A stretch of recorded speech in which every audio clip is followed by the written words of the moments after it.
આમોદ નજીક કરોડોના ખર્ચે બનેલો માર્ગ હવે ભ્રષ્ટાચાર અને બેદરકારીનું પ્રતીક બની ગયો છે। આ માર્ગની નબળી ગુણવત્તાના કારણે ઠેર ઠેર મોટા અને જીવલેણ ખાડાઓ પડી ગયા છે, જે વાહન ચાલકો માટે જોખમી સાબિત થઈ રહ્યા છે। સ્થાનિક લોકોના વિરોધ અને મીડિયાના સતત અહેવાલો બાદ તંત્ર દ્વારા આડેધડ સમારકામ શરૂ કરવામાં આવ્યું છે, જેનાથી મુશ્કેલીઓ ઓછી થવાને બદલે વધી રહી છે। તંત્ર દ્વારા સમારકામના નામે માત્ર મોટા પથ્થરો રસ્તા ઉપર છૂટા છવાયા પાથરી દેવામાં આવ્યા છે। વાહનો પસાર થતા પથ્થરો ઉડીને રાહદારીઓ અને અન્ય વાહનોને વાગી રહ્યા છે।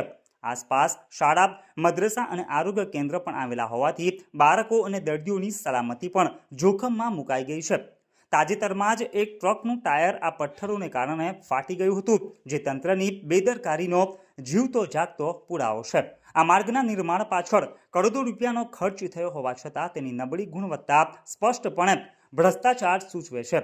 લોકો માંગ કરી રહ્યા છે કે ફક્ત દેખાવા ખાતર નહીં, પરંતુ ગુણવત્તાયુક્ત સમારકામ થવું જોઈએ। આ સાથે જ આ ભ્રષ્ટાચાર માટે જવાબદાર અધિકારીઓ અને કોન્ટ્રાક્ટરો સામે પણ કડક કાર્યવાહી થવી જોઈએ, જેથી ભવિષ્યમાં આવા બનાવો ન બને અને પ્રજાના પૈસાનો દુરુપયોગ ન થાય।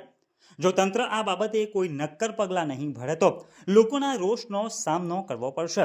શું માત્ર આંખમાં ધૂળ નાખવા પૂરતું જ તંત્ર કામ કરશે કે પછી ખરેખર પ્રજાની સુવિધા માટે નક્કર પગલાં ભરશે તે જોવું રહ્યું। ये आपका रोहित कुमार कहाँ से आते हो? आते हैं गुजरात से, आसाम से। तो आपकी गाड़ी को क्या हुआ भाई?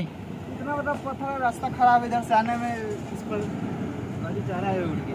नया टायर था, नया ही टायर फट गया। नया टायर देखिए ना, नया ही टायर। तो ये कपची की वजह से टूट गया? गलती की वजह से टूट गया। क्या है? राजू कुमार राय, आप कहाँ से आते हो? आसाम से। आसाम से। ये नया टायर कैसे फूट गया आपका? ये पत्थर गिराया हुआ है, इसमें इधर से आ रहा था, ये पत्थर फंस के इतना इतना बड़ा पत्थर डाला है इसके लिए, इसकी वजह से आपका टायर फट गया? इतना बड़ा बड़ा पत्थर डाला है ना, इसके वजह से टायर अभी नया टायर अभी लगा के आया ये। अभी लगाया? अभी मतलब 2000 किलोमीटर चला खाली गाड़ी, भर के अभी निकला, अभी 100 किलोमीटर भी नहीं आया। तो कितने का आता होगा टायर? ये 37,500 का जोड़ा लगाया। ऐसा है। क्या कहना चाहते हो ऐसे कॉन्ट्रैक्टर को आप? काम अच्छे से करे, ऐसा ऐसा पत्थर डाला है तो गाड़ी नहीं आना देना चाहिए था इधर से। जब रोड का काम चल रहा है तो इधर से गाड़ी बंद करना चाहिए। अभी आया, मेरा इतना का नुकसान हो गया।